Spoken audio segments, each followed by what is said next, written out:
Before I begin my proposition for the retake, I'd like to preface this is building off of what Pillar Chase 2 established pretty earlier on. This isn't building off of what is called legacy currently is with the abilities and stuff. This is more like from the start of Pillar Chase 2 up until like the Fuwadi update, I'd say. This era of Pillar Chase 2's lifespan, I feel like, is where it set up itself the best, and also it is the most malleable up until that point, where it could have branched off into pretty much whatever. So stating that, this retake will be building off of that era of Pillar Chase 2 specifically. We will not be taking into account anything past that with like the survivor ability upgrades or recode or anything beyond like future monsters that are added to the game. Beginning with Survivor, the main objective is still the same. Complete objectives, reduce time, earn cash, XP, and monster chance until the clock runs out. For my version of Survivor gameplay, I'd like to keep the same feeling of power monsters had over survivors, while still allowing survivors to introduce some variation into the gameplay. Seeing how abilities turned out, there was a clear issue where abilities would not serve to stop or help you escape from chase. They would be simply there to extend the chase longer, making both the gameplay for monster boring while also making it so as survivor you're just basically extending the inevitable, which isn't very fun most of the time. And also, I guess this is more of a personal bias thing, but I personally don't like the idea of survivors necessarily fighting back against the monster. I like the feel of Pillar Chase 2 where the survivors felt always like pretty squishy, and their main form was just running away. They couldn't really fight back, really lend itself to like the odd horror Pillar Chase had.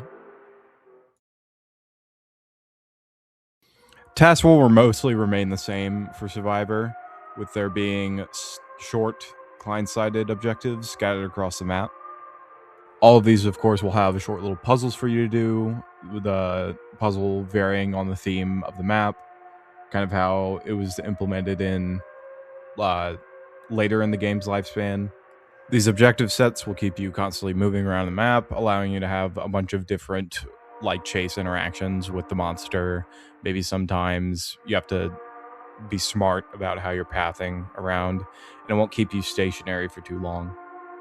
There can also be implementation of a secondary server-side objective, which needs heavy team play and coordination to activate, as it would probably reward a lot of time back and also apply some universal like benefit to survivors. Maybe like an extra part of the map is opened up that allows survivors to have more ground to run around in, or possibly open up a stash of items for survivors to use.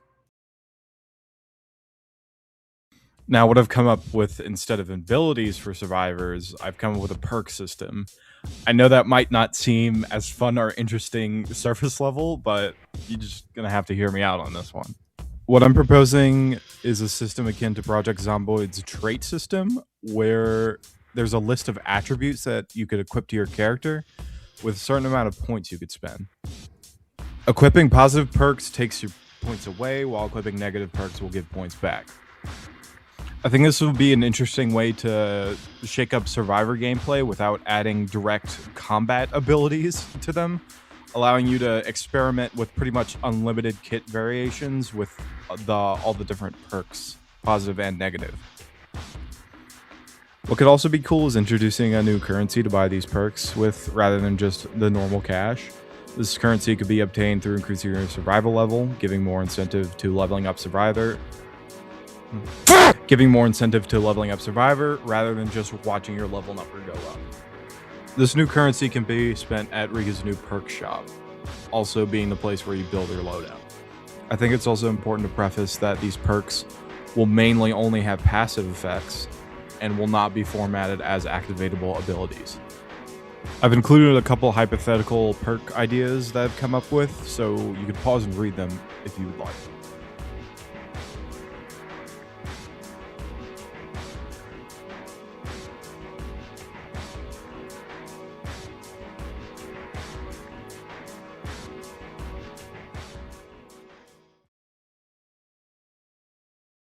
The way you obtain items is a bit different now, as you cannot purchase them from the shopkeeper anymore, and they do not spawn on the ground. Instead, they will be obtained through an additional client-side objective on the map. For example, you could rummage through a chest or something to find a random item and some XP. The method of finding items will vary from map to map, but it should remain as a very quick interaction and should not take that much time. As you can expect, monster gameplay pretty much remains the same. Kill all survivors, kills give you back time, kill all players before the clock runs out. Just one thing I think is important to take into account when designing new monsters is to make sure the kits are simple, but they have a lot of depth. I feel like the first iterations of MX and Fuwari are very good examples of this. They have very easy to understand abilities, but they are very fun to play as and both go against. Both monsters having reasonable counterplay and abilities that reward proper usage.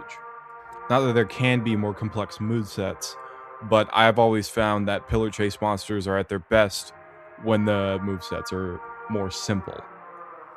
I think ultimately it doesn't really matter that much what the monster is or what they look like, but it is a very important factor of Pillar Chase's identity that these are the characters that people like and want in the game, like EXE and MX. They want to play as EXE and MX. They don't want to play as a bootleg version of the characters. So I'm working off this retake, retaining all of the copyrighted characters. Because there's not really that much to talk about gameplay-wise in the monster section. I have come up with a couple of my own monsters I could add to the game. Some taking from different media and some being completely original to the game. The first original monster we have is the Hairdresser, a low-speed, high-stamina monster with a large piercing M1 and 2 abilities, Cutthroat and Razorbed. Cutthroat is a dash attack with a long wind-up. Hairdresser rushes forward with minimal turn rate and can ricochet herself off of walls to close the distance on a survivor. Every time she hits a wall, she gains damage to the dash's finisher, which happens when she collides with a survivor, dealing however much damage she has built up. This ability does consume stamina though, so be careful when using it.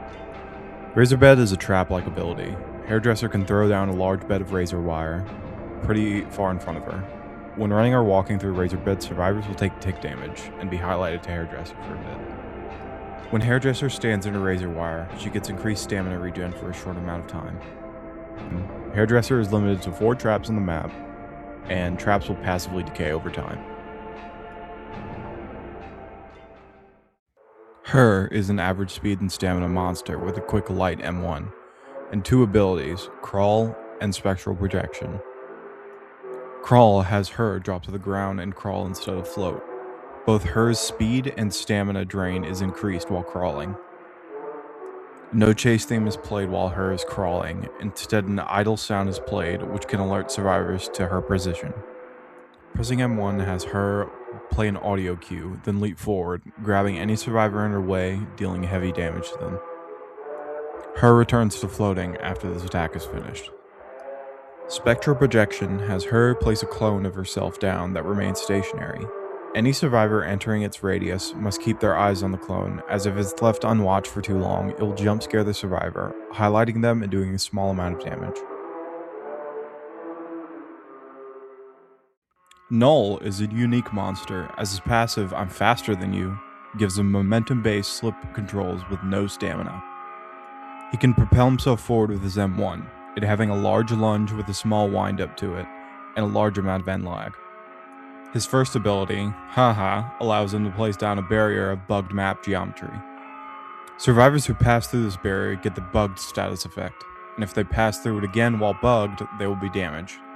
If Null passes through his own barrier, it will decay faster. Null is able to see the decay process of barriers all the time. Null's second ability, I've Had Enough, reveals all bugged survivors and barriers when activated, and will allow Null to teleport to any of the highlighted options with some end lag. If Null teleports to a barrier, it will instantly break. Maps remain mostly the same in terms of layout. I found the long haul format for some of the PC2 maps to work pretty well for gameplay. I just try to implement some killer walls on some older maps to get rid of some more OP survivor loops. One thing I think could have shook up the gameplay a bit, and I'm surprised they didn't really do this ever, is mid-round map events. These could be naturally caused by a time threshold being reached or one of the survivor-sided objectives that I mentioned earlier. I could totally see something like a new area of the map opening up or an older area of the map becoming hazardous, being able to work in gameplay and not feel like bullshit. If implemented correctly, of course. And I think that'll just about do it. I'm sure there are more things I could expand upon or add more concepts to, but I'm pretty happy with the amount of info I was able to stuff into this video. I also like the preface, this was just for fun. I'm not looking to exactly make this a real thing in any capacity. It's just a hypothetical I came up with. And that's pretty much it. If you have any feedback, liked or hated my ideas, let me know. I'm very interested in seeing what people think. I know this idea could be refined a little bit more.